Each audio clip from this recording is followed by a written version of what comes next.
Anies kayaknya habis nangis, guys.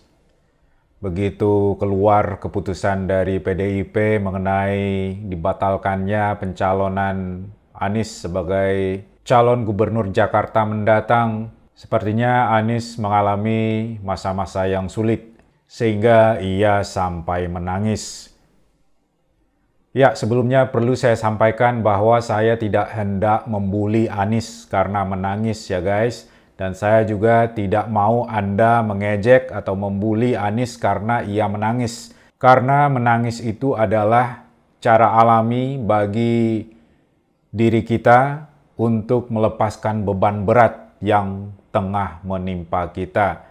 Jadi siapapun yang menangis tidak seharusnya kita kecam, kita bully, atau kita rendahkan. Termasuk jika anak-anak kita ada yang menangis ya guys, jangan dimarahi, jangan malah dipukul, tetapi seharusnya mereka didengarkan suara hati mereka. Masalah apa yang tengah mereka alami dan ada beban berat apa yang tengah mereka rasakan. Aku mendengar berita tentang Anies yang kayaknya habis nangis itu dari sebuah laporan berikut ini guys. Yuk kita dengarkan.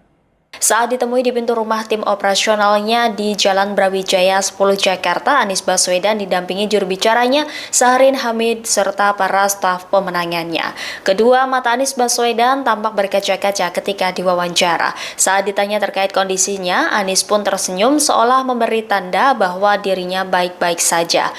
Kasihan juga kita ngelihat Anies ya guys. Nasibnya sungguh tragis.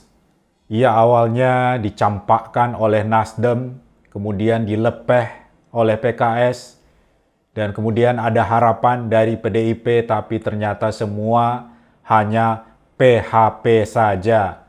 Tetapi di sisi lain guys, kalau misalnya Anies sukses atau jadi dicalonkan oleh PDIP atau partai manapun juga, dan kemudian ia melenggang ke bursa pemilihan Pilgub DKI Jakarta mendatang, dan kemudian jika semua kehendaknya tercapai, ia bisa memenangkan Pilkada DKI Jakarta untuk periode selanjutnya, maka Anies mungkin tidak akan menangis, tetapi warga Jakarta lah yang akan menangis, karena Jakarta akan kembali mengalami masa kegelapan jika Anies sampai memimpin ibu kota RI yang akan segera menjadi mantan ini untuk kedua kalinya.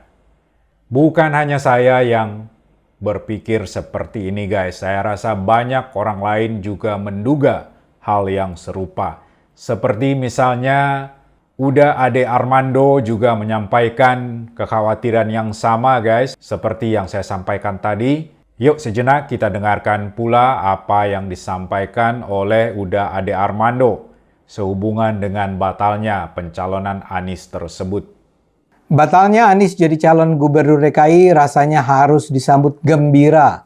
Kita semua tahu kalau Anies sampai maju, peluang dia menang sangat besar.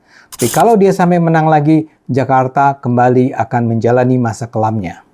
Apalagi kalau dia kemudian akan memanfaatkan posisinya untuk memimpin Indonesia pada 2029. Ini semua menakutkan. Menurut saya, Anies adalah seorang pemimpin yang buruk, yang sangat tidak bisa dipercaya, bersedia melakukan apa saja untuk kekuasaan dan kekayaan, serta bisa mengkhianati mereka yang mempercayainya. Jadi sebenarnya gagalnya Anies untuk melaju di kontestasi Pilkada Jakarta mendatang, seperti tadi sempat disinggung oleh Ade Armando, sebenarnya hal ini adalah sesuatu yang patut kita syukuri. Kita patut untuk bergembira karena Anies tidak berhasil atau gagal untuk mendapatkan tiket sebagai kandidat atau calon gubernur DKI selanjutnya guys. Kalau misalnya ia sukses menjadi gubernur DKI mendatang guys, dan kemudian dengan segala kesempatan yang ada padanya, ia juga mengajukan diri untuk menjadi calon presiden berikutnya pada tahun 2029 nanti. Dan kalau misalnya sampai Anies menjadi presiden NKRI ini guys, kita semualah yang akan menangis sejadi-jadinya, guys. Kenapa? Ya karena itu tadi, sebenarnya Anies ini bukanlah seorang pemimpin yang baik, guys, dan bisa diandalkan. Keahlian dia yang paling mumpuni bukanlah di bidang kepemimpinan atau manajemen dalam sebuah pemerintahan, tetapi keahliannya lebih kepada menyusun kata-kata bagaikan untayan mutiara. Masalahnya guys, segala problema bangsa dan negara ini tidak bisa hanya dihadapi dengan kata-kata manis, dengan untayan mutiara dari mulut Anies. Semuanya harus dihadapi dan dicarikan solusi dengan kerja nyata. Dan itulah sesuatu yang tidak bisa dilakukan oleh Anies Baswedan. Di balik semua penampilan Anies yang tampak lembut, baik, ramah, rendah hati, bersahabat, dan mulut manisnya yang sudah terkenal itu guys, kemungkinan besar Anies tidaklah sebaik yang tampak di luarnya guys. Bisa jadi sebenarnya Anies berhati busuk, seorang oportunis sejati yang akan menghalalkan segala cara agar tujuannya untuk berkuasa dapat tercapai. Anies sebenarnya adalah seorang yang sangat berbahaya yang dibungkus dengan segala kelembutannya tersebut. Ia akan membahayakan dirinya sendiri, ia akan membahayakan orang lain, dan ia juga bisa membahayakan keseluruhan bangsa ini jika sampai kita memilihnya sebagai presiden negara ini, guys. Dalam pernyataan terakhir yang dibuatnya, walaupun tidak secara kasat mata ya guys, tetapi Anies kembali memainkan isu agama. Ia menyatakan bahwa semua yang telah diperbuat oleh orang-orang yang mendukungnya diharapkan menjadi amalan yang tentunya akan dibalas dengan pahala berlipat ganda dan juga surga di akhirat nanti.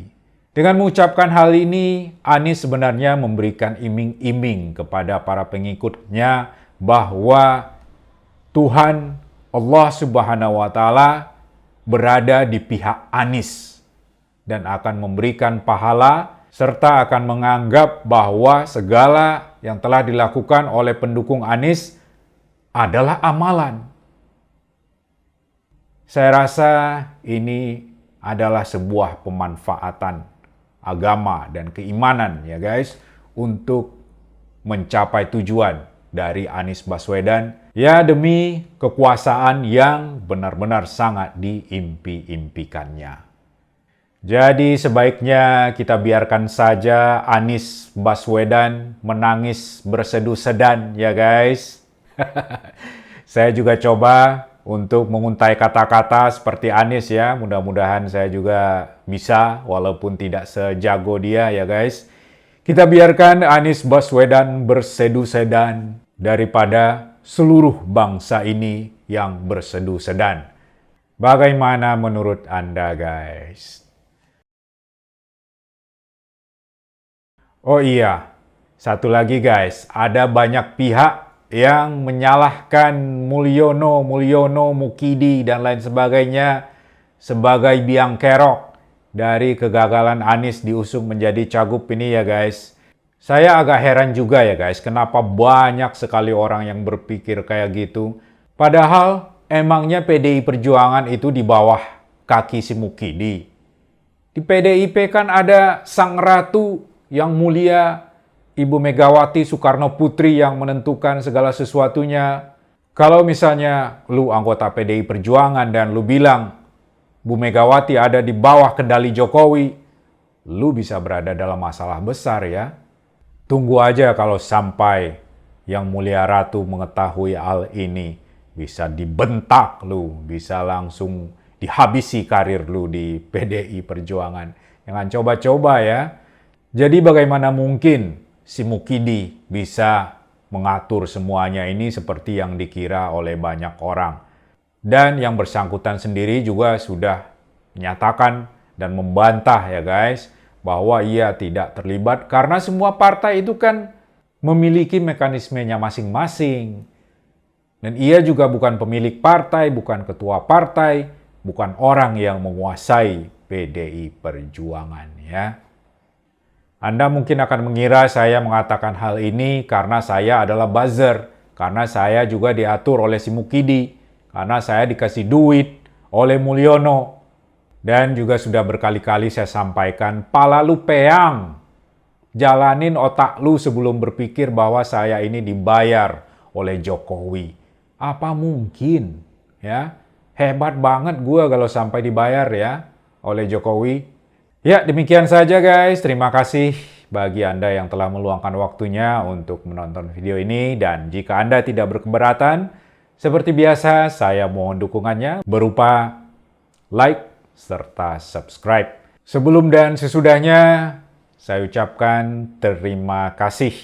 Sampai bertemu pada kesempatan video selanjutnya.